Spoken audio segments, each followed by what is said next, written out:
Assalamualaikum warahmatullahi wabarakatuh. Waalaikumsalam warahmatullahi wabarakatuh. Yang saya hormati Bapak Ibu Guru KKG kelas 5 Korwil Pendidikan Kecamatan Kalikotes. Pertama-tama marilah kita panjatkan puja dan puji syukur kehadirat Allah Subhanahu wa Ta'ala, karena dengan limpahan rahmatnya kita bisa berkumpul di tempat ini dalam keadaan sehat tanpa halangan suatu apapun dalam acara diseminasi modul 1.4 budaya positif pendidikan guru penggerak angkatan 10 Kabupaten Klaten. Bapak Ibu yang saya hormati, saya di sini sebagai moderator ingin menyampaikan susunan acara pada siang hari ini. Yang pertama adalah pembukaan. Yang kedua, pemaparan, penyebaran, dan penerapan budaya positif. Yang ketiga, tanya jawab dan tanggapan. Dan yang terakhir adalah penutup. Marilah kita buka kegiatan pada siang hari ini dengan berdoa bersama. Berdoa dipersilakan.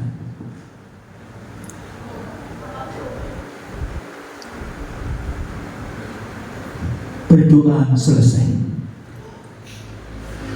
Untuk kegiatan yang kedua, yaitu pemaparan, penyebaran, dan penerapan budaya positif yang nantinya akan dipaparkan oleh pemateri, yaitu Bapak Muhammad Ilmi Ardi, SPD.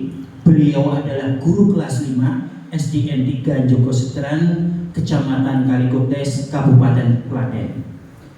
Untuk waktu dan tempat kami persilahkan Bapak Muhammad Ilmi Ardi. Monggo. Terima kasih Pak Iba. Baik, sebelumnya bismillahirrahmanirrahim. Assalamualaikum warahmatullahi wabarakatuh. Waalaikumsalam warahmatullahi wabarakatuh. Semangat siang Bapak Ibu. Apa hari ini meskipun sudah siang, apakah ngantuk? Tidak. Tetap semangat, G. Ya, sebelumnya terima kasih Pak Hima selaku pembawa acara dan juga moderator atas waktu yang diberikan. Bapak Ibu guru kelas 5 KKG kelas 5 yang saya hormati, pada kesempatan kali ini siang hari ini perkenankanlah saya Muhammad Ilmi Ardi, CKB angkatan 10 Kabupaten Klaten dari SD Negeri 3 Joko Setran, akan memaparkan salah satu tugas di modul 1.4, yaitu terkait budaya positif. Tugas untuk mendiseminasikan budaya positif di sekolah.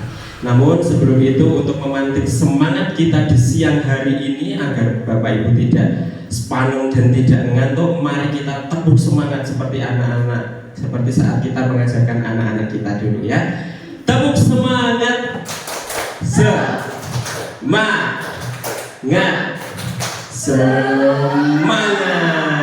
Tetap semangat nggih. Ya, sudah makan siang belum tadi? Ya sudah. Kalau belum, ada sedikit hidangan bisa sambil dinikmati sambil perkenalkan saya untuk memaparkan terkait dengan diseminasi positif, diseminasi modul 1.4 program CGP ini tentang budaya positif. Pada slide pertama, terima kasih juga Mbak Eti telah membantu saya. Pada slide pertama, sebelum kita masuk ke materi selanjutnya, pada slide berikutnya ada sedikit pertanyaan pemantik Bapak Ibu. Ini yang kaitannya dengan hal-hal yang sering kita lakukan sebagai seorang pendidik. Nomor 1 misalnya ya, hukuman dapat mendisiplinkan anak. Kita sering melakukan hukuman kepada anak dengan dalih untuk mendisiplinkan anak. Kira-kira hukuman dapat mendisiplinkan anak, Bapak Ibu setuju atau tidak? Ada, coba tunjuk tangan siapa yang setuju? Semua? Ada yang bisa memberi alasan kenapa? Bu Akira mungkin? Ini misalnya ada hukuman, nanti anak tidak akan mengulangi lagi. Oh iya, karena kalau ada hukuman, anak-anak tidak akan mengulangi lagi. Luar biasa. Bisa kita tepuk tangan untuk Bu Akira, luar biasa. Betul Bu alasannya. Kemudian, namun pertanyaan dari jawaban tadi apakah sudah benar atau tidak, mari kita nanti buktikan bersama-sama setelah pemaparan materi. Tapi Bu Akira tadi sudah memberikan jawaban dan alasannya. Terima kasih Bu Akira. Kemudian yang kedua, pemberian hukuman dengan hal positif seperti membaca atau membersihkan halaman sekolah itu dapat meningkatkan disiplin anak. Setuju atau tidak? Setuju. Kira-kira setuju? Ya, Bapak Ibu setuju ya. Terima kasih atas jawabannya. Kita nanti buktikan apakah tindakan atau kegiatan yang kedua ini jawabannya tepat, setuju, atau ada alternatif yang lebih baik lagi. Kemudian yang ketiga, memberi penghargaan itu dapat meningkatkan motivasi belajar anak. Setuju atau tidak? Setuju. Ada yang bisa memberi alasan? Bu Dewi mungkin? Karena dengan memberikan penghargaan akan memotivasi siswa untuk lebih semangat belajar. Betul sekali, tepuk tangan untuk Bu Dewi, luar biasa ya.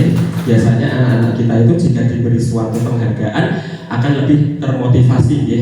Meskipun itu nanti terkadang motivasi itu berasal dari sebuah penghargaan yang diberi. Apakah itu nanti ada alternatif jawaban yang lebih sesuai? Ya, tapi tidak apa-apa, kita berikan tepuk tangan dulu untuk Bu Dewi atas karena sudah berkenan menjawab tadi, luar biasa. Kita nanti akan temukan jawabannya di sebuah kesimpulan akhir.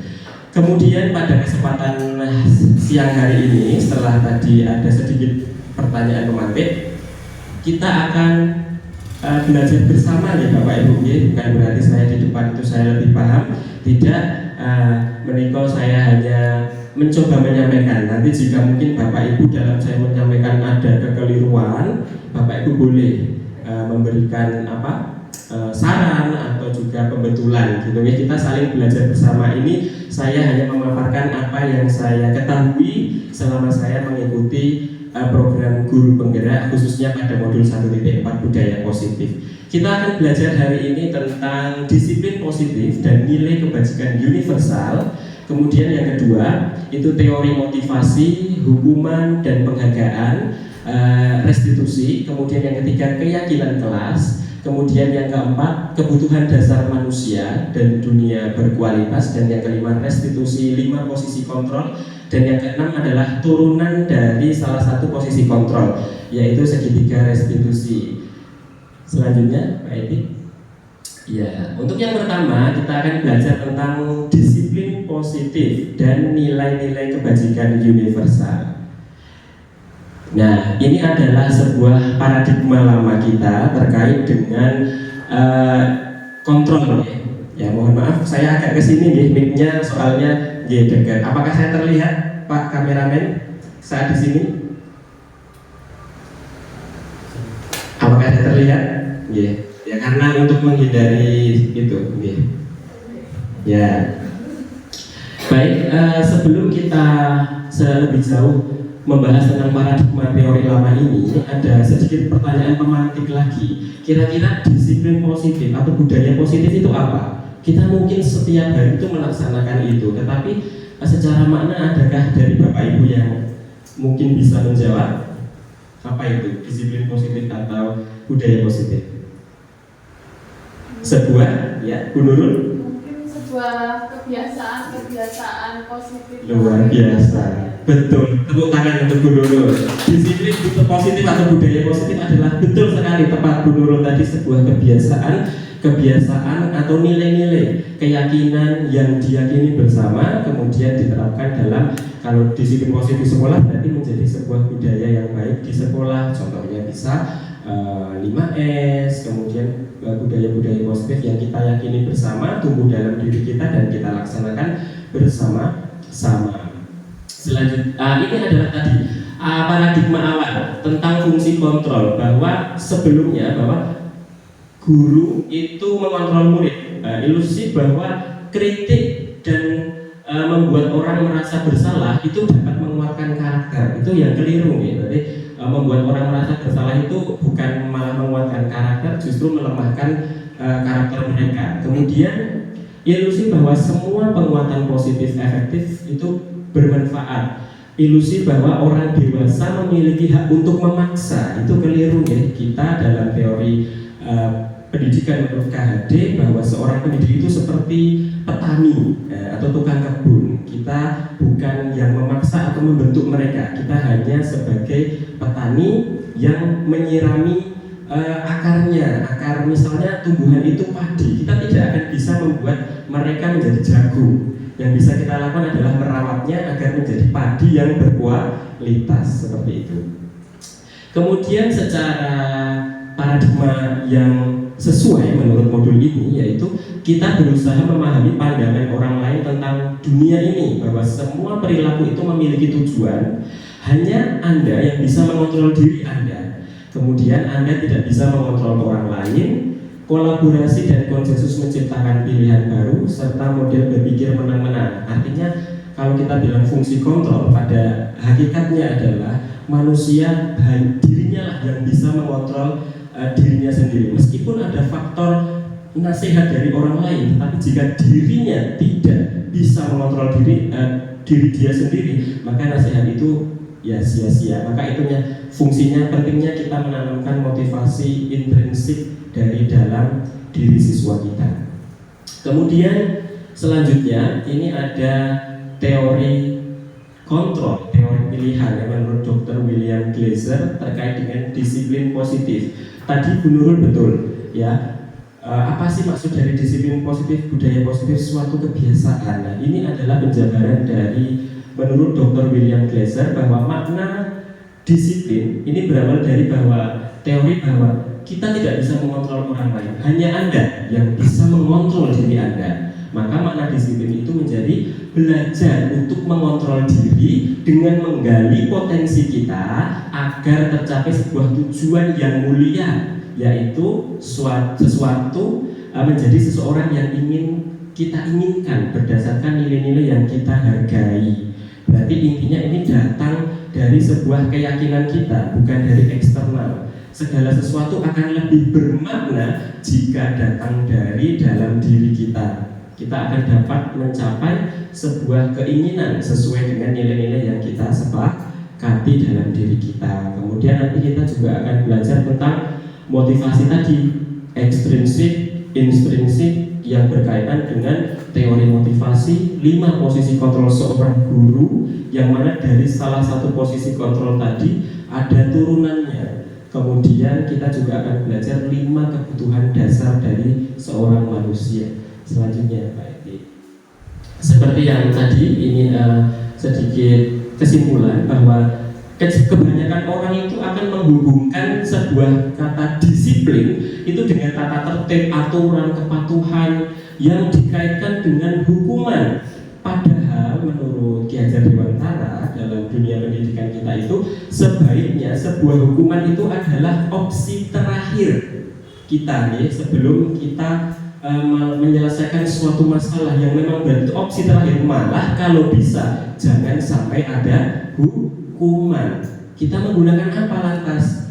Ada yang namanya restitusi. Apa itu restitusi? Nanti kita akan belajar di selanjutnya ya, pada slide berikutnya. Sekarang kita masih pada materi disiplin. Nah, ini berdasarkan secara harfiah ya, bahwa kata disiplin itu dari bahasa Latin disiplina, yang artinya belajar. Disiplin kita mungkin saat kuliah sering mendengar kata disiplin ilmu. Nah, ternyata disiplin itu artinya belajar. Kemudian disiplin ini membuat orang menggali potensinya menuju sebuah tujuan, apa yang dia hargai. Ketika kita bisa menyadari bahwa kita membutuhkan suatu ilmu, maka kita akan mencari dan akan dapat memahaminya dengan baik. Kita mencoba itu, menerapkan itu kepada peserta didik kita agar mereka itu dalam belajar memang tumbuh dari dalam dirinya. Ketika sesuatu itu tumbuh dari dalam dirinya, maka sudah muncul yang namanya motivasi intrinsik, dan biasanya lebih bermakna sehingga materi itu dapat sampai dengan lebih baik daripada hanya kita memberikan suatu stimulus berupa penghargaan, hukuman, atau aturan-aturan yang kita buat sepihak. Itu biasanya mereka hanya melakukan sesuatu karena ada faktor dari lain gitu ya, bukan dari dalam dirinya, dan cenderung kurang bermakna gitu ya. Kemudian selanjutnya Mbak Edi bisa ya. Nah, ini dikutip menurut Ki Hajar Dewantara dalam modul ini ya, selama kita mengikuti guru penggerak, bahwa di dalam modul 1.4 ini, di mana ada sebuah kemerdekaan, disitulah harus ada disiplin yang kuat. Sungguh pun disiplin itu bersifat self disiplin, yaitu datang dari kita sendiri, ya. Tetapi kemudian sebab jika kita tidak cakap melakukan self disiplin, wajiblah penguasa lain mendisiplinkan diri kita, dan peraturan demikian itulah harus ada di dalam suasana yang merdeka. Terkadang kita juga harus menyadari bahwa ketika diri kita itu mungkin pada titik yang tidak bisa self disiplin tadi, kita butuh dorongan memang dari luar untuk bisa mendisiplinkan diri kita tadi. Tetapi itu menurut saya adalah opsi terakhir, ya. Alangkah lebih baiknya jika kita dari awal memiliki kesadaran diri, jauh lebih bermakna. Kemudian salah syarat utama menciptakan murid yang merdeka itu adalah harus ada disiplin yang kuat. Yang dimaksud adalah disiplin diri. Jika kita tidak memilikinya, maka kita memerlukan pihak lain untuk mendisiplinkan kita. Nah, seperti yang sudah saya sampaikan tadi, bahwa disiplin dari dalam diri inilah yang disebut motivasi internal, atau bahasa lainnya intrinsik. Dan disiplin karena paksaan atau dari orang lain, itulah yang disebut dengan motivasi eksternal atau ekstrinsik. Dan jika ditanya lebih baik mana, maka jawabannya lebih baik mana, Bapak Ibu? Yang intrinsik atau motivasi dalam diri, karena memang dari dalam diri kita merasa, kita yakin, kita butuh, maka kita secara sadar penuh kita akan melakukan itu tanpa ada embel-embel karena ada hal lain di luar itu. Kemudian selanjutnya pada materi ini tadi, kita di materi subbab pertama kita membahas tentang disiplin positif dan nilai kebajikan universal. Sekarang ke nilai kebajikan universal adalah merupakan sifat positif manusia yang sebagai tujuan mulia yang ingin dicapai setiap individu. Hal ini seperti tertera pada tujuan profil pelajar Pancasila. Jadi sebuah nilai kebajikan universal itu adalah nilai-nilai positif yang kita yakini bersama di dalam kelas, yang kaitannya nanti digunakan untuk apa? Bapak Ibu mungkin sudah membuat di awal pembelajaran biasanya nilai-nilai kebajikan universal. Betul, Bu Eti. Biasanya kita gunakan untuk membuat suatu keyakinan kelas. Tepuk tangan untuk Bu Eti, luar biasa. Meskipun sudah siang, tetapi masih fokus. Ya, nilai-nilai kebajikan universal inilah nanti yang cikal bakal kita dengan siswa untuk membuat suatu keyakinan kelas. Di mana sekarang menurut teori Ki Hajar Dewantara, dalam guru belajar bersama siswa membuat aturan, kita tidak boleh menjadi pendidik yang sepihak dalam membuat aturan. Kita tidak boleh memaksa. Kita harus bersama-sama dengan murid membuat keyakinan kelas yang mengedepankan prinsip-prinsip dari saling meyakini satu sama lain. Begitu Bapak Ibu. Kemudian selanjutnya, ini secara teori, nilai-nilai kebajikan itu merupakan sifat positif manusia yang merupakan sebuah tujuan yang mulia yang ingin dicapai dari setiap individu. Kemudian setiap perilaku yang kita lakukan itu kan pasti memiliki suatu tujuan menurut Dr. William Glasser. Kemudian dengan mengaitkan nilai kebajikan yang diyakini seseorang itu, maka motivasi intrinsiknya akan terbangun. Jadi kalau kita membuat keyakinan kelas bersama dan dengan proses diskusi bersama, itu mereka dengan secara sadar dan yakin 100%, karena dalam proses pembuatannya sudah melewati tahap meyakini bersama gitu. Jadi mereka sudah akan paham konsekuensinya jika tidak melakukan sesuai tata tertib. Kemudian nilai-nilai kebajikan yang ingin dicapai oleh setiap anak Indonesia sesuai dengan tujuan pembelajaran pada kurikulum merdeka ini yang diprakarsai oleh Bapak Nadiem Makarim itu saat ini di kurikulum itu tujuan arah pendidikan Indonesia itu adalah menciptakan generasi pembelajar profil pelajar Pancasila yang mengedepankan pembelajaran yang berpihak pada murid. Apa saja profil pelajar Pancasila itu? Ada beriman dan bertakwa, setiap hari kita nyanyikan bersama anak-anak sebelum pembelajaran, kemudian mandiri, bernalar kritis, berkebinekaan global, bergotong royong, dan kreatif. Kemudian, itu tadi adalah yang pertama tentang materi subbab pertama, disiplin positif dan nilai kebajikan universal.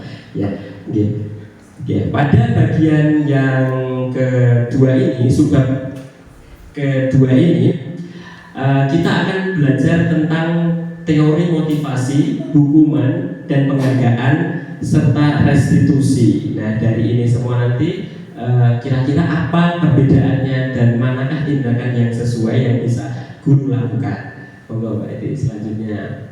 Sebelum kita masuk ke tadi perbedaan tiga tindakan tadi, sebelumnya kita belajar dulu bahwa menurut modul 1.4 motivasi perilaku manusia itu didasarkan pada 3. Yang pertama itu ada untuk menghindari ketidaknyamanan atau hukuman. Itu yang sering banget kita temukan, bahkan kita pernah melakukan itu. Yang kedua untuk mendapatkan imbalan atau sebuah penghargaan. Dan yang ketiga untuk menjadi orang yang mereka inginkan atau menghargai diri sendiri. Nah, kita sebagai guru diharapkan dapat menuntun siswa kita untuk bisa menumbuhkan poin yang ketiga ini.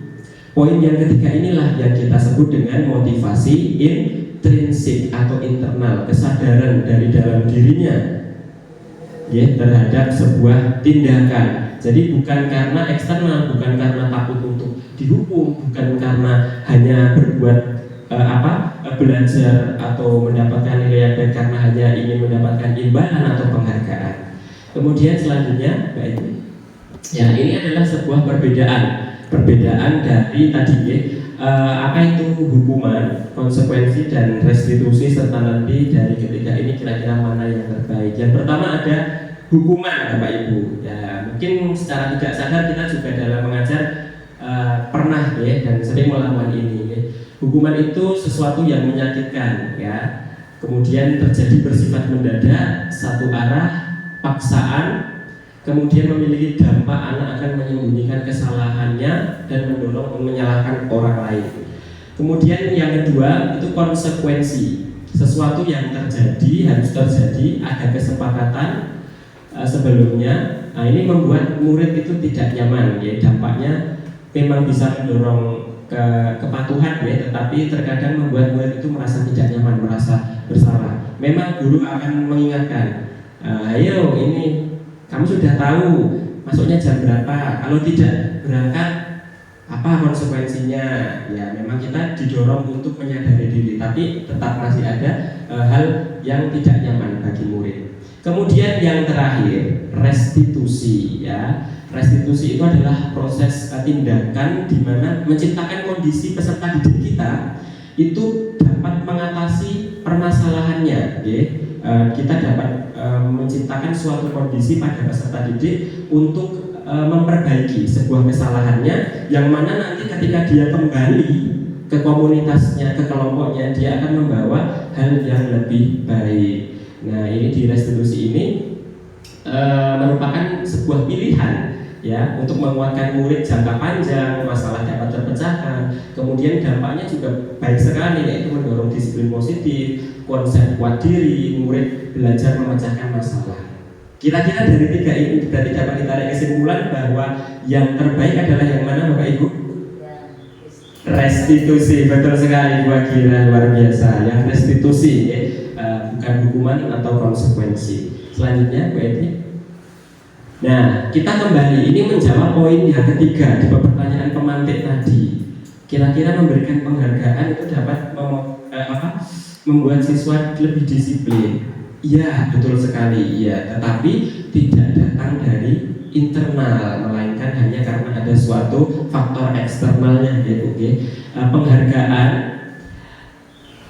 Mungkin ada yang bertanya, berarti kita tidak boleh dong mengucap bilang wah hebat, keren. Kemarin saat elaborasi pemahaman dijelaskan bahwa ada perbedaan antara apresiasi dan penghargaan.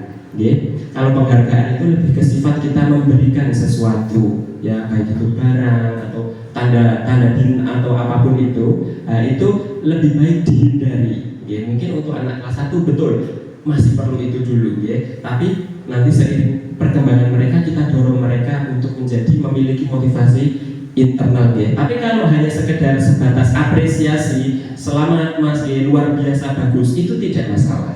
Itu ya, penghargaan di sini yang sifatnya pemberian sesuatu ya, nanti takutnya menjadi kebiasaan-kebiasaan seperti dapat merusak hubungan, menurunkan kualitas, kemudian mengurangi ketepatan, mematikan kreativitas anak, serta penghargaan itu secara tidak langsung juga dapat menghukum gitu ya, perasaan terhukum untuk salah satu pihak. Selanjutnya, nah ini adalah tindakan yang tadi kita sudah simpulkan, tindakan yang sesuai ya, restitusi adalah proses tadi ya, dalam kita menciptakan suatu kondisi kepada peserta didik kita untuk dapat mengakui kesalahannya dan ke depan bisa lebih baik lagi. Itu kita perlu sebuah yang namanya kolaborasi yang mengajarkan murid untuk mencari solusi masalah dan membantu murid berpikir tentang orang seperti apa yang mereka inginkan dan bagaimana mereka harus memperlakukan orang lain. Kolaborasi antara guru dan peserta didiknya tadi. Kita bicara empat mata, hati ke hati, kita ajak mereka untuk berkomunikasi. Kemudian restitusi ini bukan untuk menebus kesalahan ya, seperti restitusi dalam dunia umum itu kan artinya tanggung jawab ya, seperti orang salah harus berani bertanggung jawab, minta maaf. Dalam dunia pendidikan ini kita belajar dari kesalahan terus kemudian memperbaiki hubungan, ada sebuah tawaran ya, jadi bukan sebuah paksaan. Fokusnya pada sebuah solusi dan karakter, bukan tindakan, agar nanti dapat mengembalikan murid yang bersalah tadi dalam kondisi yang lebih baik pada kelompoknya. Selanjutnya Bu Evi. Nah, ada 9 ciri-ciri tindakan restitusi. Yang pertama, bukan untuk menebus kesalahan, tapi untuk belajar dari kesalahan yang ada, memperbaiki hubungan antara, misalnya ada yang saling bertengkar, kita memperbaiki hubungan, kita cari solusi terbaik. Kemudian ada tawaran, bukan sebuah paksaan, menuntun untuk melihat ke dalam diri, kemudian mencari kebutuhan dasar, dan kemudian restitusi diri ini merupakan cara yang paling baik. Kemudian restitusi fokus pada karakter, restitusi fokus pada sebuah solusi, dan restitusi diharapkan mampu mengembalikan murid yang berbuat salah pada kelompoknya dengan kondisi yang jauh lebih baik. Selanjutnya, nah itu tadi terkait dengan teori hukuman, penghargaan, dan juga restitusi. Sekarang kita ke budaya positif subbab ketiga, yaitu tentang keyakinan kelas. Apakah itu keyakinan kelas? Nah ini ada kaitannya dengan tadi, nilai-nilai kebajikan universal adalah sebuah nilai-nilai kebaikan. Contohnya menyayangi sesama teman, tidak mencuri, itu kan sebuah nilai-nilai kebajikan universal. Berakhlak, berketuhanan. Nah, nilai-nilai kebajikan universal itulah nanti yang akan kita sepakati bersama dengan siswa-siswi kita untuk menjadi sebuah keyakinan kelas. Sebuah nilai-nilai keselamatan yang disebut keyakinan, yaitu nilai-nilai kebajikan universal yang disepakati secara tersirat maupun tersurat, secara terlihat secara nyata maupun secara tidak langsung tersirat, itu terlihat nyata gitu kan, ataupun tidak, tapi menekankan pada keyakinan seseorang bahwa akan lebih memotivasi seseorang dari dalam dirinya. Selanjutnya, dalam kita pembentukan keyakinan kelas ini, yang pertama bahwa keyakinan kelas itu lebih abstrak daripada peraturan ya. Kalau peraturan itu cenderung ke biasanya guru yang memiliki kontrol. Ya, Pak Guru punya aturan seperti ini, silakan ditaati bersama. Itu kita kurang melibatkan siswa peserta didik. Artinya guru memberikan keputusan secara sepihak, tidak ada fungsi kolaborasi dalam menyepakati meyakini sebuah kebajikan universal yang turun menjadi keyakinan kelas tadi. Kemudian pernyataan keyakinan kelas itu dibuat dalam bentuk yang positif. Saya akan menyayangi teman, saya tidak lupa mengucapkan salam, seperti itu. Kemudian keyakinan kelas hendaknya tidak terlalu banyak agar mudah dihafal. Kemudian keyakinan kelas sebaiknya sesuatu yang dapat diterapkan di lingkungan tersebut. Artinya kita tidak usah muluk-muluk banyak, tetapi apa yang urgent, apa yang perlu kita lihat dalam kondisi sekeliling kelas kita, yang perlu kita jadikan sebuah kebudayaan atau budaya yang baik, yang positif. Kemudian semua warga kelas hendaknya ikut berkontribusi dalam pembuatan keyakinan kelas. Inilah yang membedakan keyakinan kelas dan peraturan kelas. Peraturan kelas atau sebuah aturan kadang langsung dari gurunya, tapi dalam keyakinan kelas kita kolaborasi dengan siswa. Kita tanya dulu keyakinan kelas masing-masingnya apa. Kemudian dari keyakinan kelas masing-masing itu kita godok, kita diskusikan bersama untuk nanti bisa disepakati mana yang akan kita jadikan keyakinan bersama, kita sepakati bersama di dalam kelas tersebut. Kemudian selanjutnya, ya keyakinan kelas tadi materinya di dalam slide ini ya agak sedikit. Kemudian selanjutnya yaitu tentang subbab materi keempat dalam modul budaya positif, itu adalah kebutuhan dasar manusia dan dunia berkualitas.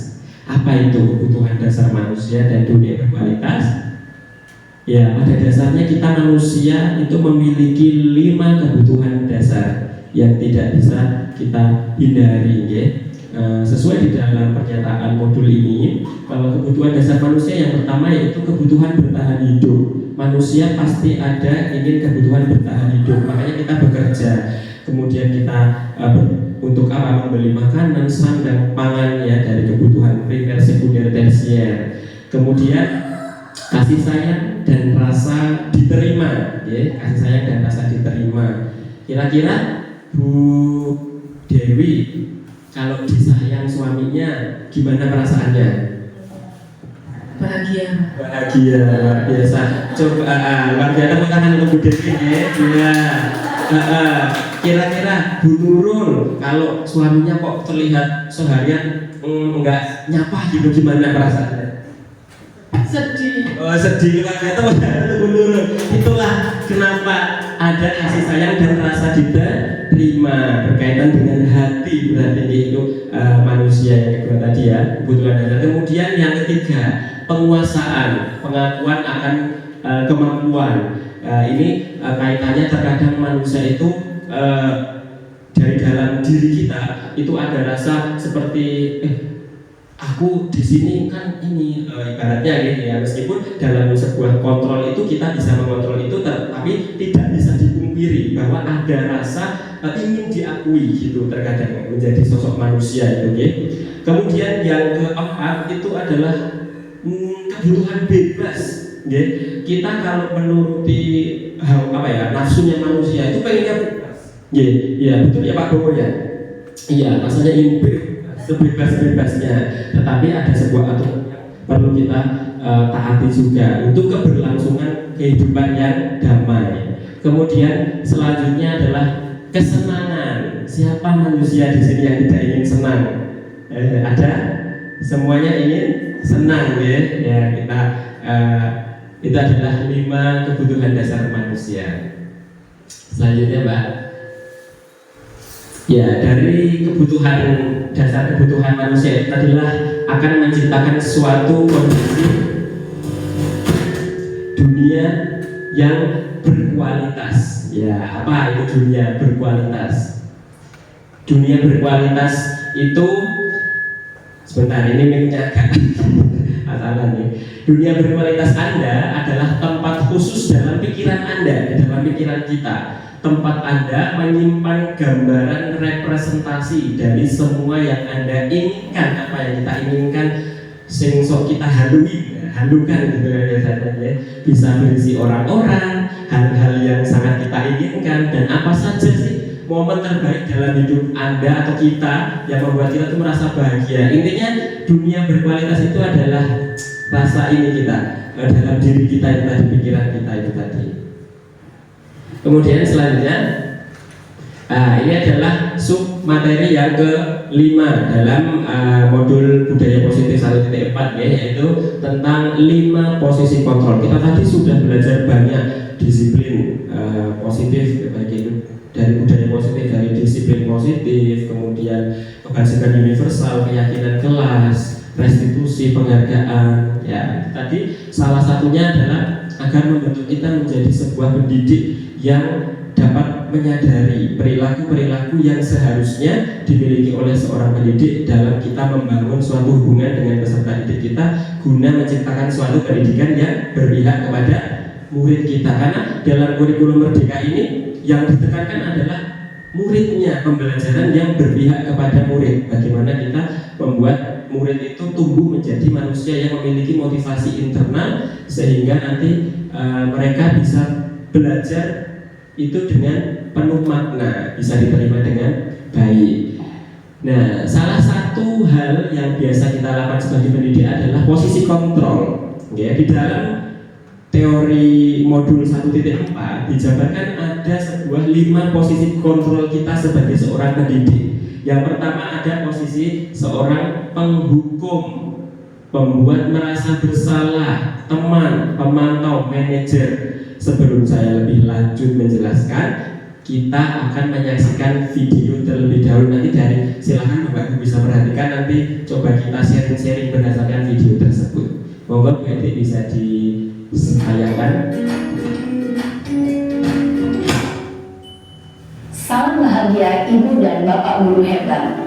Dalam penerapan disiplin positif restitusi, salah satu program yang dikembangkan adalah 5 posisi kontrol. 5 posisi kontrol dalam restitusi adalah proses perjalanan seorang pendidik agar dapat mengenali dirinya. Pada video kali ini, kita akan membahas tentang 5 posisi kontrol yang dikembangkan oleh Diane Goshen dan contoh penerapannya.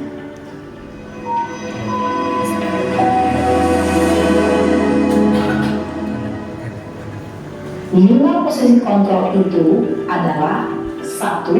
Posisi penghukum, 2. Posisi pembuat merasa bersalah, 3. Posisi teman, 4. Posisi pemantau atau monitor, dan 5. Posisi manajer.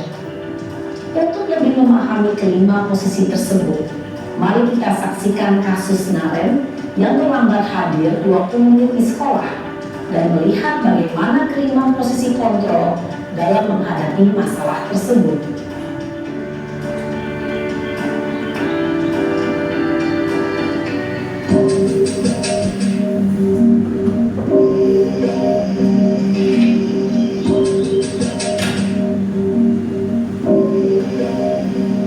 Naren!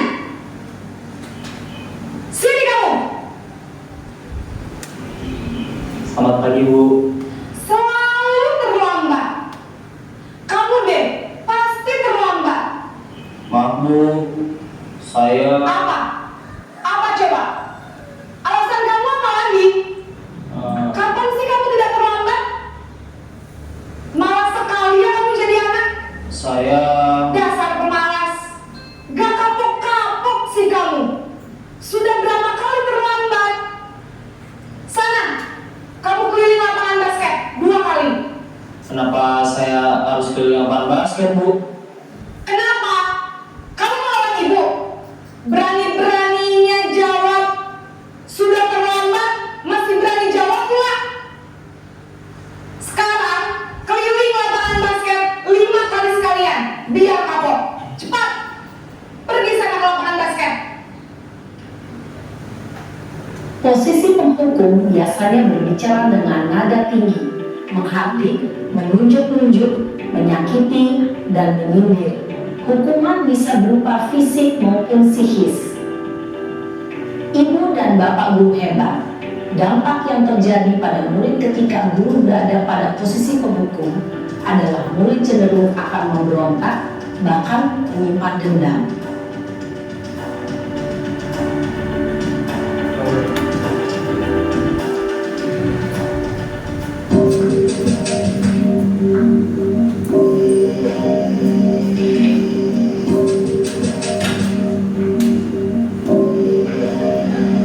Naren!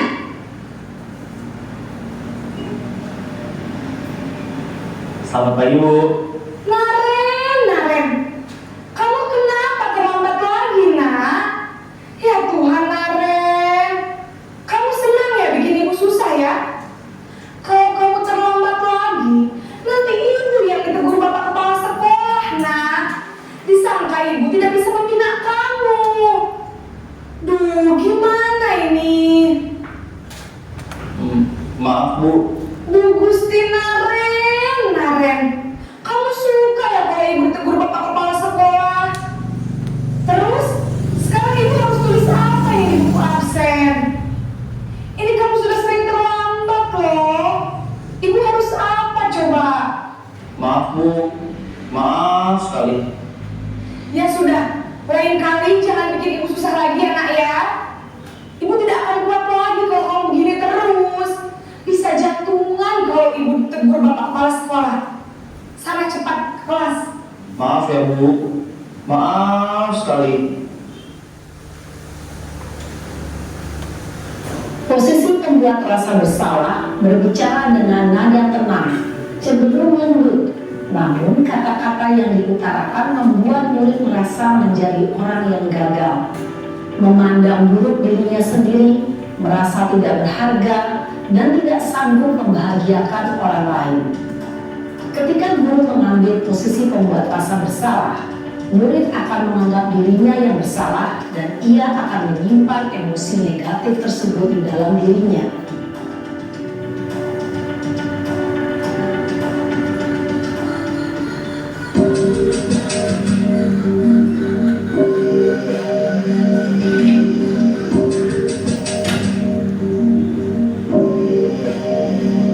Naren!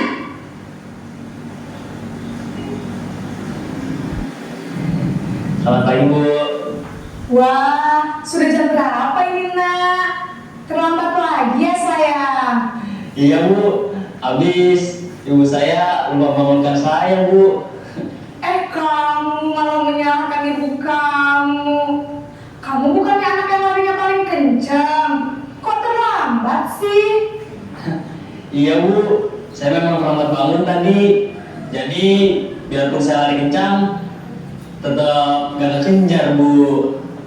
Ya sudah sana. Nanti lain kali larinya lebih kencang lagi ya. Biar gak terlambat lagi. Bikin senang ibu. Demi ibu. Bisa kan? Bisa lah Bu. Ya sudah sana masuk kelas. Ibu beresin urusan absen kamu. Kamu ini ada-ada saja. Dalam posisi teman, guru berbicara dengan nada suara ramah, akrab, cenderung bersenda gurau untuk menjaga suasana tetap santai. Murid akan merasa senang, aman, dan akrab dengan guru. Identitas yang tercipta adalah identitas sukses atau berhasil. Namun, perlu diingat, karena ini masih dorongan eksternal, maka ada faktor ketergantungan dari murid kepada orang tertentu. Di sini, guru absennya, sehingga di lain waktu, murid bisa berperilaku baik, namun hanya kepada orang-orang tertentu saja.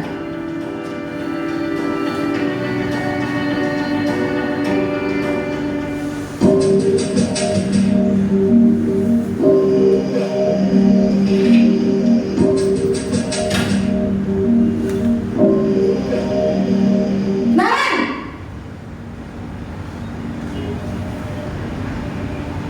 Selamat pagi Bu. Naren, apa peraturan sekolah kita tentang jam berapa kita harus masuk sekolah, nak?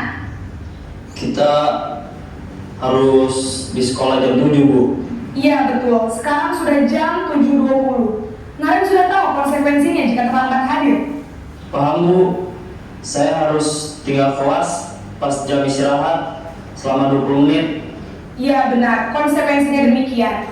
Jadi nanti jam 9.30 pas istirahat, kamu harus tinggal di kelas, kerjakan tugas tambahan untuk ketertinggalan kamu, ya?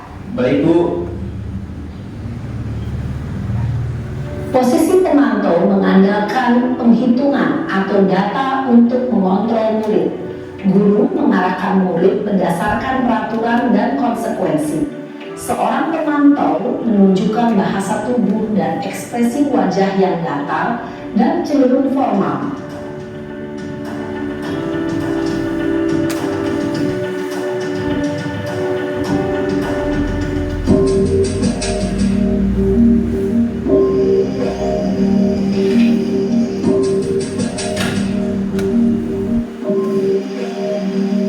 Naren!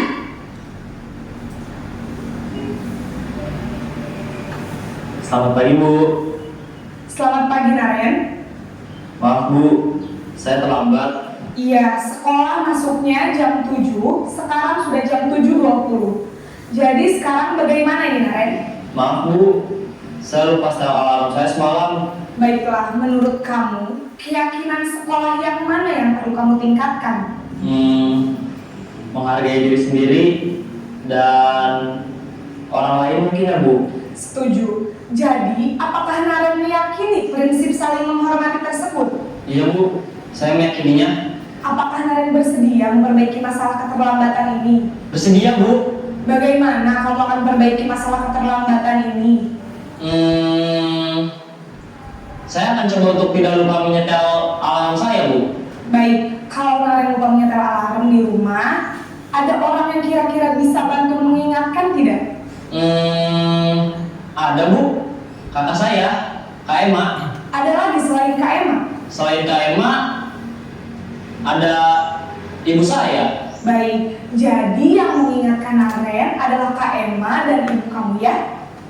Kira-kira akan mulai start alarm kapan nih, Naren? Setelah pulang sekolah, akan segera saya lakukan. Baik, jadi Naren akan setel alarm untuk bangun besok pagi dan akan diingatkan oleh kakak dan ibunda Naren ya. Ada lagi yang mungkin perlu dilakukan, Naren, agar tidak terlambat bangun lagi? Tidak ada, Bu. Baik, Naren, terima kasih untuk kerjasama kamu. Sekarang kamu perlu kembali ke kelas untuk belajar. Baik, Bu. Terima kasih. Posisi manajer adalah posisi kontrol yang disarankan untuk membimbing murid memiliki sikap disiplin yang positif, yaitu murid yang mandiri, bertanggung jawab, dan dapat memecahkan masalah. Tujuan dari posisi ini adalah agar murid dapat berefleksi atas tindakannya. Guru akan dengan tulus memberikan pertanyaan-pertanyaan bermakna, sehingga membuat murid dapat belajar dari kesalahannya dan mencari sebuah solusi untuk menyelesaikannya.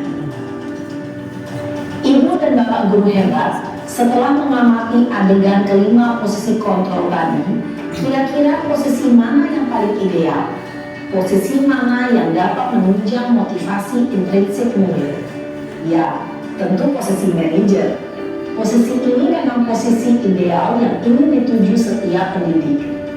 Pada posisi inilah, guru dapat menerapkan disiplin positif yang berpihak pada murid, yang memerdekakan murid.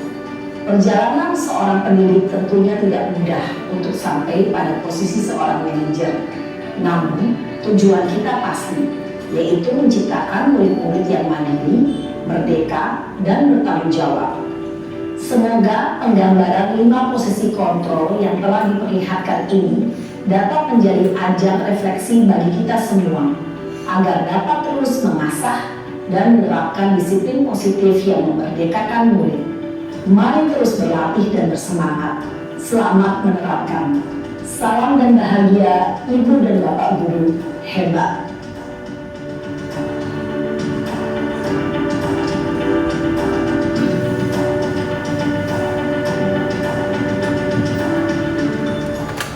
Ya, bagaimana Bapak Ibu setelah melihat video ini ngantuk ya? Ya, coba kita sedikit bermain ya. Kita kan sudah belajar tentang restitusi. Kita sambung ini ya, sambung kalimat ya. Restitusi, terserah kalimatnya bebas. R apa? E apa? Apa? T apa? I apa? T apa? Langsung cepet ya. Kalau nggak cepet nanti saya tanya. Nggak. Restitusi, oke, boleh berpikir 5 detik.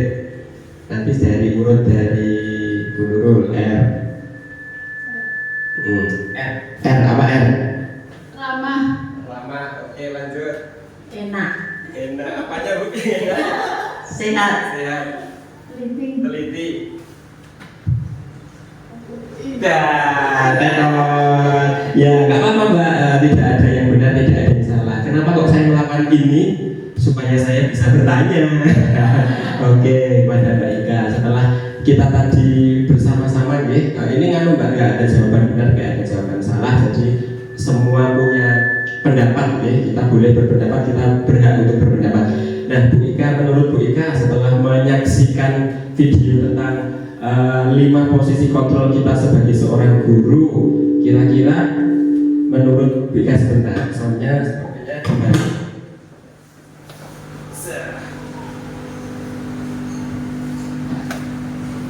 Lambangin ya, menurut Bu Ika, kira-kira sesuai dengan video tadi bisa diceritakan nggak kira-kira posisi kontrol yang baik itu yang seperti apa tadi Bu Ika? Kalau menurut saya posisi kontrol yang baik itu yang terakhir tadi ya. Ya, yang manajerial, karena di situ lebih ada kebaikan yang lebih dibandingkan yang lainnya gitu. Luar biasa, tepuk tangan untuk Bu Ika, berarti memperhatikan ya bagus sekali. Tapi mungkin gini ya Mbak, luar biasa, satu aja ya, tapi tidak waktunya lama. Tapi kita juga tidak dipungkiri gitu Bapak Ibu, terkadang mungkin termasuk saya bahwa mungkin sebelum saya belajar modul ikut guru penggerak, dulu saya juga mungkin melaksanakan sebagai seorang guru itu sebenarnya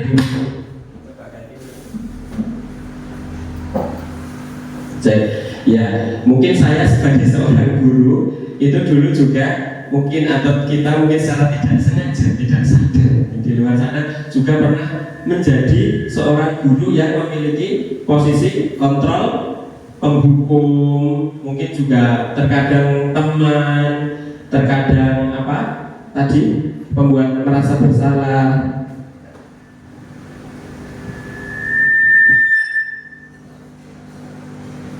Atau mungkin dari 5 posisi kontrol itu secara tidak langsung kita juga sebenarnya pernah melakukan yang terakhir, yang posisi paling ideal. Jadi betul tadi kata Bu Ika, posisi ideal kita ternyata setelah kita memahami video yang baru saja kita saksikan bersama tadi, kita jadi tahu nih, ternyata dari ke-5 posisi kontrol yang mungkin sudah pernah kita lakukan itu, ternyata yang terbaik adalah posisi manajer. Kira-kira Bapak Ibu sudah melakukan posisi manajer itu belum?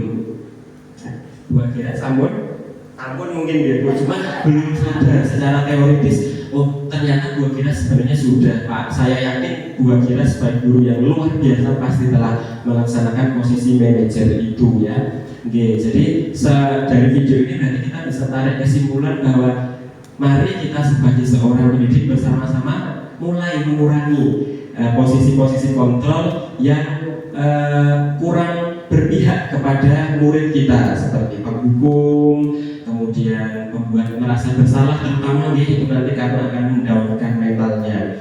Untuk posisi teman dan posisi pemantau ini memang seperti seolah-olah baik, kita guru itu baik, anak juga bisa kita ajari untuk menyadari dirinya sendiri kalau yang pemantau ya. Tapi kalau yang sebagai teman itu nanti karena ada faktor eksternal, jadi belum tumbuh dalam motivasi internal. Sedangkan untuk pemantau, meskipun kita menyadarkan anak dengan mengingat suatu keyakinan kelas yang dibuat, tetapi di sana masih ada proses tidak nyaman dalam diri anak. Nah, sebagai yang paling baik dari sesuai dengan video ini yang nanti juga sudah saya terapkan menggunakan posisi manajer kemarin saat membuat demonstrasi kontekstual, itu betul sekali ya, posisi yang terbaik kita sebagai seorang guru dalam menangani sebuah masalah yang muncul di sekolah ataupun di kelas adalah posisi manajer. Karena di dalam posisi manajer ini nanti kita akan menganalisa sebuah kesalahan itu menggunakan segitiga restitusi Bapak Ibu. Nah, yang akan kita pelajari nanti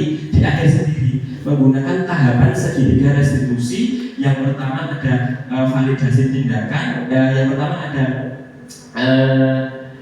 ini menanyakan keyakinan, kemudian nanti ada validasi tindakan yang salah dan menstabilkan identitas. Di dalam percakapan atau video manager tadi memang tidak secara tersurat ya, tertulis oh ini bagian menanyakan keyakinan, oh ini bagian menstabilkan identitas maupun validasi tindakan. Tetapi di dalam video posisi manajer tadi secara tidak langsung, secara tersirat Bapak Ibu telah menyaksikan bagaimana segitiga restitusi itu diterapkan dalam posisi kontrol kita sebagai seorang guru dalam menyelesaikan suatu permasalahan yang dalam video tadi permasalahannya apa Bapak Ibu?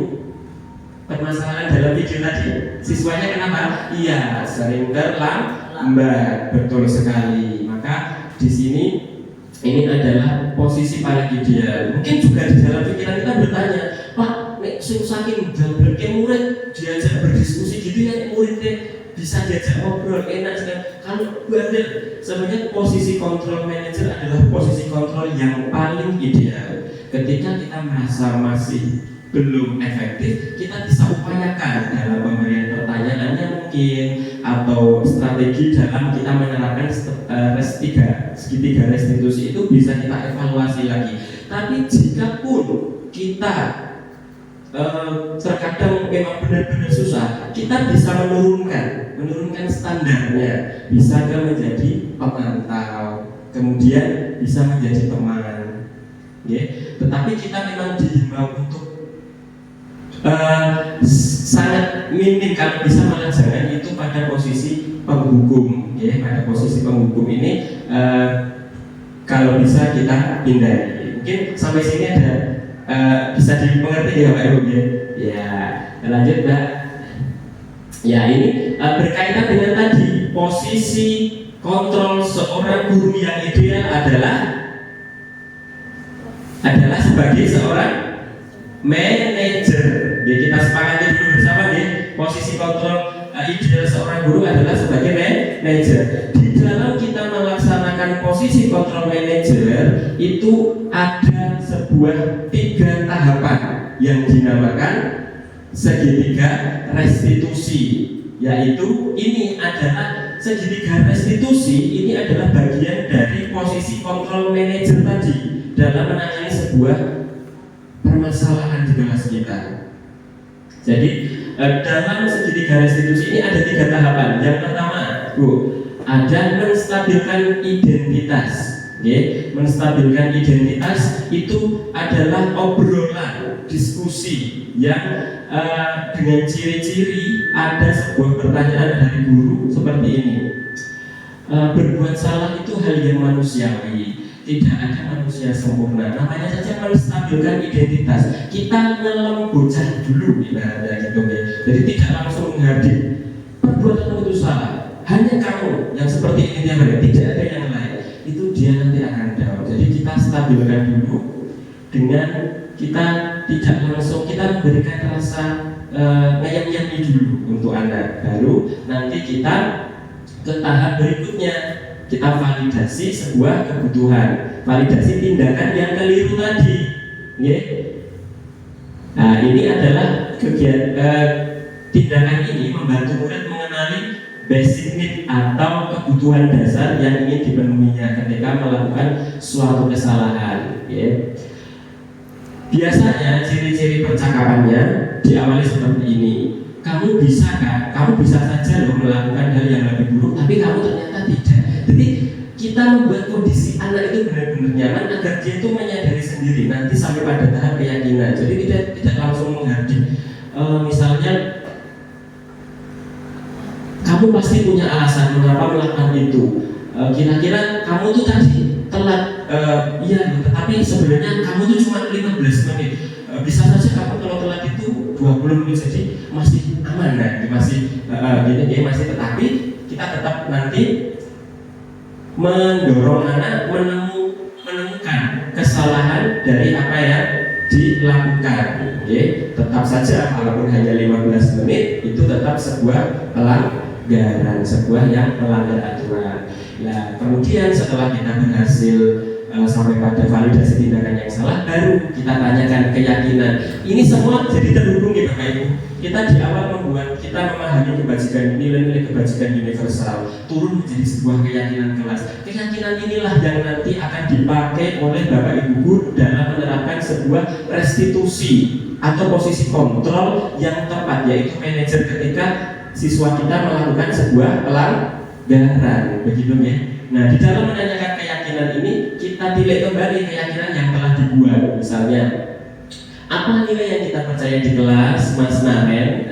Nanti Mas Naren itu akan menyadari terkait dengan nilai-nilai kebajikan yang berhubungan dengan keterlambatan tadi yang sudah disepakati bersama. Karena disepakati bersama, otomatis dipahami bersama.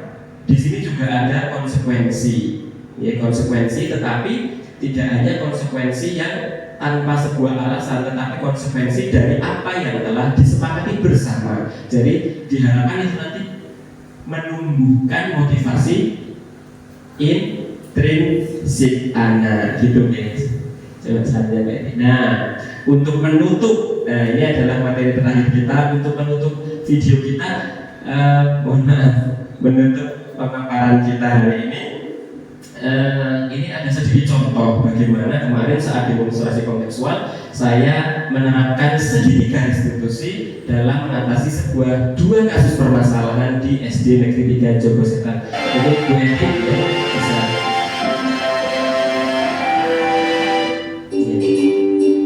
muncul.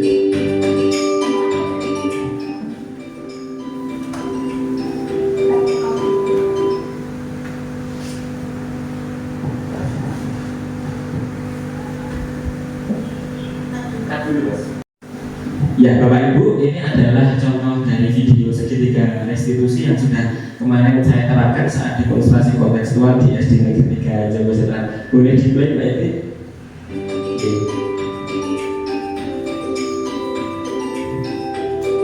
Nanti karena ada dua kasus, karena videonya lama nih, kita akan melihat kasus satu saja tentang murid yang bernama Dia yang terlambat sekolah.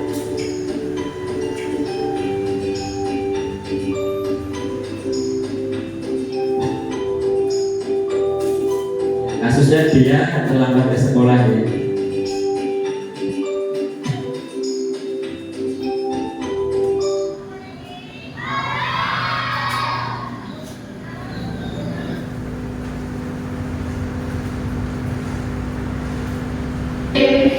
Sudah selesai berdoa dan ini sedang membaca surat. Nah, dia baru datang.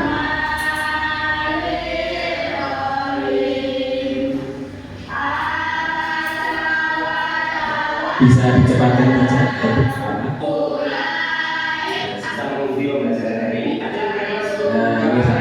sudah sekitar 15 menit.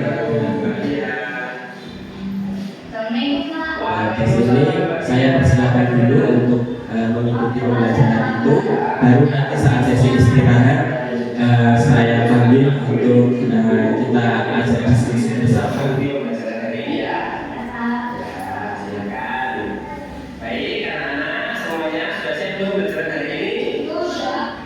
Nah, ini di sini bisa dicepatkan Mbak Edi baru awal ini program singkat. Nah, nanti kegiatan yang pertama adalah menstabilkan identitas. Menstabilkan identitas itu seperti tadi ya, kita bertanya hal-hal yang membuat nyaman anak dulu. Ada gunanya ya. Iya. Lanjut Mbak, mungkin di langkah selanjutnya setelah ya ini masih menstabilkan identitas ya. Ya, setelah kita bisa menstabilkan identitas, kita memvalidasi tindakan yang salah dari bagian. Kita validasi tindakan yang salah, tetapi tidak langsung menghardik bahwa itu salah. Tetapi kita ayam-ayam dulu ya, dengan kalimat-kalimat yang seperti tadi ucapkan. Setelah validasi tindakan tadi sudah, barulah langkah yang ketiga adalah menanyakan keyakinan kelas. Menanyakan keyakinan ini sampai pada tahap kita mencapai kesepakatan bersama. Nah, baru kita besok lihat hasilnya apakah itu terulang kembali. Jika tidak terulang kembali, maka kita anggap sebuah kegiatan segitiga restitusi itu berjalan dengan baik. Tapi tidak mungkin jika tidak kita bisa mengevaluasi kembali. Ya itu saja Mbak Edi. Oke, slide selanjutnya. Ya, demikianlah Bapak Ibu apa yang dapat saya paparkan terkait modul 1.4 budaya positif dalam program guru penggerak ini yang saya pahami ya. Mungkin jika ada kekeliruan dalam saya memaparkan atau ada kesalahan, saya mohon maaf. Terima kasih kepada Bapak Ibu semua atas waktunya memperhatikan. Semoga apa yang saya sampaikan dapat bermanfaat. Untuk saya jawab nanti kita kembalikan dulu ke Bapak Moderator. Demikian Bapak Ibu, apa yang dapat saya sampaikan. Sekali lagi terima kasih. Mohon maaf apabila ada kekeliruan. Saya akhiri. Wabillahi taufiq wal hidayah. Wassalamualaikum warahmatullahi wabarakatuh.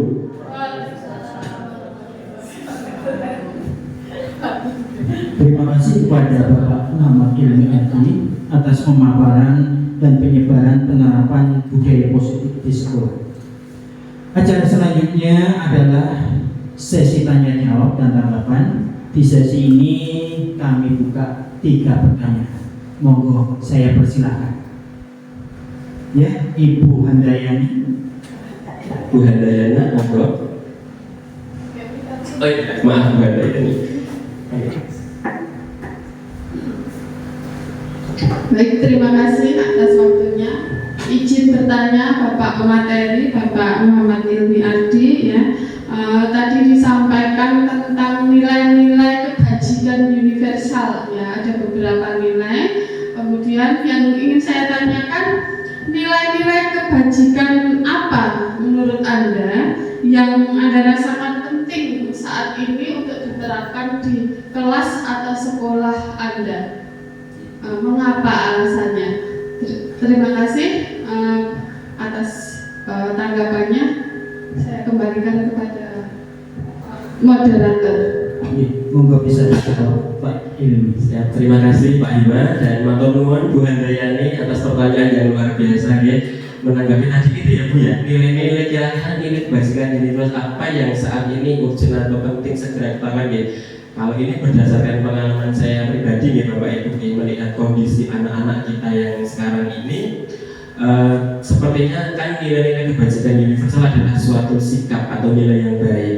Dalam dunia pendidikan kita mengadopsi itu dari salah satunya tujuan pendidikan kita, yaitu profil belajar Pancasila. Nah, menurut saya nilai kebajikan universal yang saat ini urgent atau penting dan bahkan secara umum juga merupakan tujuan dari pendidikan kita adalah menjadi pribadi yang berkarakter baik, berakhlak, ya, beriman, bertakwa dan berakhlak. Jadi memiliki sopan santun, memiliki nilai kebajikan, saling menghormati, menghargai, sopan santun. Kita tahu nih bahwa akhir-akhir ini banyak sekali kejadian-kejadian, kasus-kasus guru berani dengan muridnya, kemudian mohon maaf saya ulangi, murid berani dengan gurunya, menantang, mengajak duel, kemudian terkadang mohon maaf mungkin ada dari siswa kita yang masih belum menerapkan apa ibaratnya unggah-ungguh.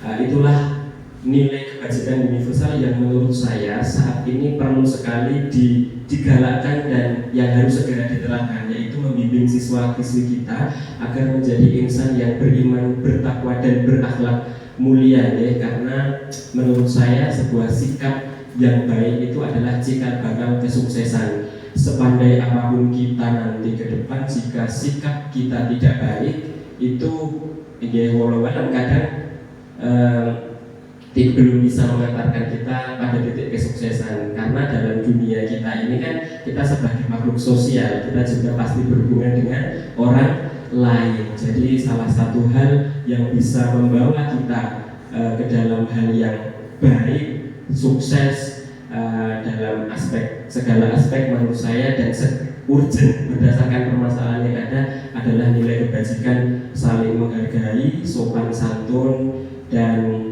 gitu tadi berakhlak gitu ya, agar tumbuh menjadi pribadi yang ke depan itu kita membawa budaya Indonesia ketimuran yang santun terhadap gurunya ya. Kita mungkin masih banyak juga siswa kita yang berbicara pakai basa ngoko dengan gurunya. Kita pelan-pelan ajarkan mereka untuk memahami unggah-ungguh bahwa berbicara ngoko dengan gurunya itu tidak baik ya, kurang tidak sopan. Hal-hal kecil itu dengan cara juga kita memberikan tauladan ya, tauladan hal-hal baik dengan harapan mereka bisa mencontoh tindakan kita gitu ya. Tapi kalau belum kita ditanya nilai apa gitu Bu, nilai saling menghargai, hormat, patuh, kemudian dan berakhlak. menurut saya.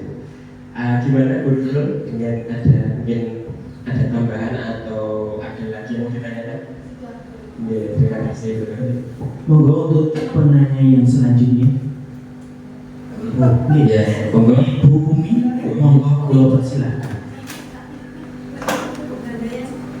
Ya, wah, terima kasih Bu Nurul. Terima kasih atas waktunya yang diberikan kepada saya. Izin bertanya kepada Pak Ilmi. Tadi jenengan sudah menjelaskan tentang 5 posisi kontrol, ya, yang menurut saya tadi yang paling bagus yang terakhir yaitu manajer. Tetapi di sini saya mau bertanya, apakah posisi manajer atau posisi yang mana yang menurut jenengan itu yang paling tepat digunakan di jenjang sekolah dasar? Gitu. Terima kasih. Baik, langsung saja nih Pak saya jawab. Terima kasih Bu Umi atas jawabannya. Ini menurut saya setelah tadi kita belajar bersama-sama, menurut saya dalam penerapan di sekolah dasar pun posisi manajer dalam jenjang apapun, posisi manajer adalah posisi ideal, posisi kontrol terbaik seorang guru dalam melaksanakan atau menindaklanjuti sebuah perilaku pelanggaran yang terjadi di kelas. Apakah bisa Pak? Bisa. Contohnya teman saya di bangku TK juga telah melaksanakan itu dan berjalan bisa. Artinya anak-anakku bagaimana itu nanti untuk langkah segitiga restitusi itu apakah berhasil untuk anak usia sekian itu tergantung bagaimana cara seorang guru dapat istilahnya seorang guru itu nanti punya tips and trick atau sebuah pertanyaan atau strategi apa sehingga 3 tahapan sebagai restitusi, 3 segitiga restitusi sebagai tahapan posisi manajer tadi bisa kita terapkan untuk ibaratnya untuk mengatasi sebuah persoalan atau pelanggaran dalam murid kita. Kalau Bu Ika tadi tanya bisa gitu ya, untuk sekolah dasar bisa, dan menurut saya posisi sesuai dengan di modul 1.4 posisi ideal terbaik yang bisa guru lakukan untuk menangani sebuah kasus atau permasalahan yang timbul adalah posisi manajer. Mungkin begitu Bu Ika, bagaimana Bu? Ada lagi? Ya. Untuk pertanyaan terakhir, monggo. Ya. Ibu Hesti Hapsari, monggo. Bu Hapsari. Monggo Bu. Terima kasih atas waktunya yang diberikan pada saya. Di sini saya mau menanyakan strategi apa yang selama ini Anda terapkan untuk menanamkan disiplin positif pada murid-murid Anda. Terus bagaimana hasilnya pada perilaku murid-murid Anda? Itu Pak. Baik, terima kasih Bu Hapsari. Langsung saja ya Pak. Untuk strateginya ini berdasarkan pengalaman pribadi ya. Pertama tentu saja dalam menciptakan sebuah budaya positif itu kita awali dari diri kita sendiri ya, dari diri kita sendiri, kemudian dari diri kita sendiri nanti akan menjadi contoh. Awalnya kita seorang pendidik, harapannya adalah hal baik yang kita lakukan ini paling tidak di sekolah kita itu nanti akan menjadi contoh yang baik, termasuk penerapan 5S, buang sampah pada tempatnya, atau perilaku-perilaku baik yang akan kita harapkan mampu dilakukan oleh siswa kita itu mari kita terapkan dalam diri kita sebagai contoh. Kemudian selain itu juga dalam berbagai hal, misalnya dalam menangani sebuah kasus atau dalam kondisi kita sebagai seorang guru menghadapi banyak hal seperti yang sudah dipaparkan dalam modul ini, kita bisa menjadi saat anak tadi melakukan salah, kita bisa menggunakan teori restitusi, kemudian tidak hanya menghukum kalau selama ini kita menjadi penghukum, kemudian kita bisa menjadi atau strategi yang ketiga kita bisa menjadi seseorang guru dengan posisi kontrol manajer dalam misalnya kita menemui sebuah kasus pelanggaran di sekolah gitu nih, dan juga seperti yang sudah dipaparkan di sini tadi banyak hal-hal yang Kemudian juga saya sudah terapkan di sekolah saya terkait dengan posisi kontrol, kemudian membuat keyakinan kelas. Membuat keyakinan kelas itu juga secara tidak langsung akan membuat ini penanaman nilai-nilai disiplin positif. Itu juga sudah teman-teman di sekolah saya lakukan, dan kita mencoba untuk menjadi pendidik yang saat ini orientasinya berpihak pada murid, ya. Jadi supaya nanti disiplin-disiplin positif itu tidak hanya sekedar sebuah aturan tertulis, tapi memang benar-benar kita sadari bersama, keyakinan kita yakini bersama, sehingga lebih bermakna dan bisa diterapkan dengan sungguh-sungguh dalam dirinya, atau motivasinya dalam dari diri atau intrinsik gitu ya. Jadi tidak eksternal. Mungkin itu Bu, dan alhamdulillah saat ini berjalan dengan baik di SD kami, di SD Negeri 3 Joko Setra. Terima kasih. Terima kasih Bapak Ibu sudah memberikan pertanyaan, dan terima kasih juga kepada Bapak Muhammad Ilmi atas tanggapannya yang sangat luar biasa. Bapak Ibu yang saya hormati, bahwasanya kita sudah menginjak ke acara yang terakhir, yaitu acara penutup, di mana budaya positif di sekolah sangatlah penting untuk mengembangkan peserta didik yang memiliki karakter yang kuat dan berakhlak sesuai profil pelajar Pancasila seperti yang dicetuskan sebagai pedoman untuk pendidikan di Indonesia, sehingga murid kita kedepannya menjadi manusia yang merdeka, mandiri, dan bertanggung jawab, dan menumbuhkan motivasi intrinsik dalam diri mereka. Bapak Ibu yang kami hormati, saya sebagai moderator mohon maaf jika ada salah kata. Dari saya cukup sekian. Wassalamualaikum warahmatullahi wabarakatuh.